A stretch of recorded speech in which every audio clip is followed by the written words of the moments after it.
मित्रों नमस्कार। Parameter of law channel पर मैं आपका मित्र रिटायर्ड जज अशोक शर्मा आपका हार्दिक अभिनंदन करता हूं।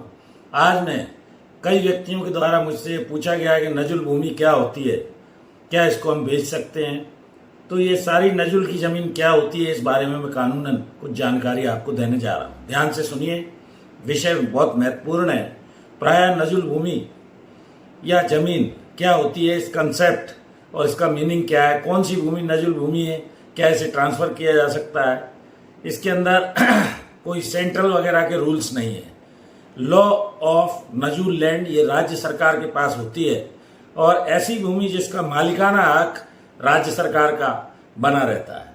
अंग्रेजों के समय में, ब्रिटिश सरकार के समय में बहुत सारे लोग जो स्वतंत्रता सेनानी थे, कुछ लोग डर के कारण अपनी जमीनें, उनकी जमीन अंग्रेजों के द्वारा राजसात कर ली गई थी। स्वतंत्रता संग्राम चला और वो जमीन जो रिकॉर्ड में उनके कोई वारिसान नहीं आए, चैरिटेबल टाइप की हो सकती है, पंचायत टाइप की हो सकती है, परियोजना के निर्माण के लिए हो सकती है, नजुल भूमि के रूप में इसका ट्रांसफर ओनरशिप लैंड राज्य सरकार के पास ही रहता है।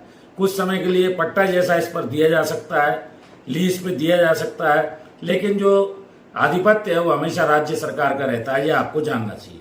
और इस तरह की जो स्वतंत्रता सेनानियों की जो उस समय विरोध करते थे अंग्रेजों का, भूमिगत उनकी कई सरेंडर हो गए, भूमि में छिप गए, इधर उधर छिप गए, उनकी जमीन जो सरकार ने ले ली वो नजुल भूमि के रूप में आज भी जानी जाती है स्वतंत्रता के बाद। इसमें 3 तरह के सिंचित भूमि होती है, 2 बार जिसमें फसल साल में ली जाती है, गैर सिंचित होती है, साल में एक ही बार फसल होती है, और एक बंजर भूमि, चट्टान, रेत वगैरह वाली भूमि होती है। ये आपको जानना चाहिए। दूसरा, इसके अंदर जो ये रूल्स थे नजुल के, वो रूल्स 1956 के गवर्नमेंट लैंड रिकॉर्ड में इसको दिखाया जाता है और इसमें सेल वगैरह नहीं हो सकती। ये 15 साल से लेकर करीब 99 वर्ष तक की लीज पे दी जाती है। इसके ऊपर कुछ सुप्रीम कोर्ट के महत्वपूर्ण निर्णय हैं। स्टेट ऑफ यूपी वर्सेस जरूर तो इसमें 1973 सुप्रीम कोर्ट केसेस पेज 139 आपको जानना चाहिए। दूसरा, सरकार परमानेंट स्थायी अधिकार इसमें सरकार का बना रहता है, केवल लीज पर सर्टेन पीरियड के लिए आप पट्टे पर उसे लेते हैं, और इसी प्रकार का एक सरकार परमानेंट स्थायी अधिकार सरकार का ही रहेगा, ऐसा डिसाइड किया गया था। दूसरा, रामचंद्र दास वर्सेस स्टेट ऑफ उड़ीसा का एक मामला AIR 1966 का पेज 135, इसमें लाइसेंसधारी केवल होता है वो व्यक्ति जिसे लीज पे ये जमीन दी जाती है। कब्जेदार सिर्फ लाइसेंस के रूप में पट्टे की जमीन का उपयोग कर सकता है, लीज ही हो सकता है, पट्टे पर पूरा अधिकार लेकिन जो है वो सरकार का बना रहता है।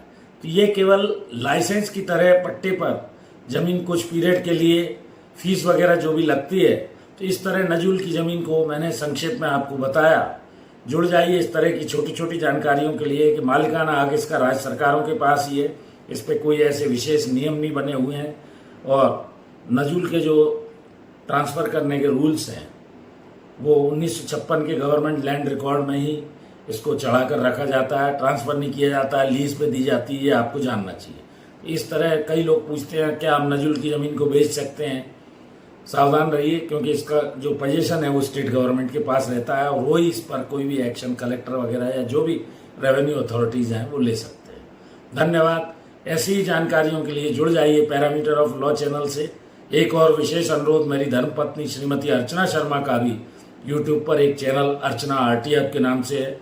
उसके चैनल को यदि आपने सब्सक्राइब नहीं किया है, सब्सक्राइब कीजिए, वीडियोस देखिए, लाइक कीजिए, शेयर कीजिए। मैं हृदय से आभारी हूँ। लगभग 87,600 के करीब मेरे सब्सक्राइबर हो चुके हैं और लगभग 3400 वीडियो अपलोड है। जो चीज़ आपकी समझ में नहीं आती है वो आप कमेंट कीजिए, मैं आपके विषय को यथासंभव वीडियो उस पर बनाने का प्रयास करूंगा। इस वीडियो में यहीं तक, फिर मिलते हैं नए विषय के साथ। Thank you for watching this video. नमस्कार।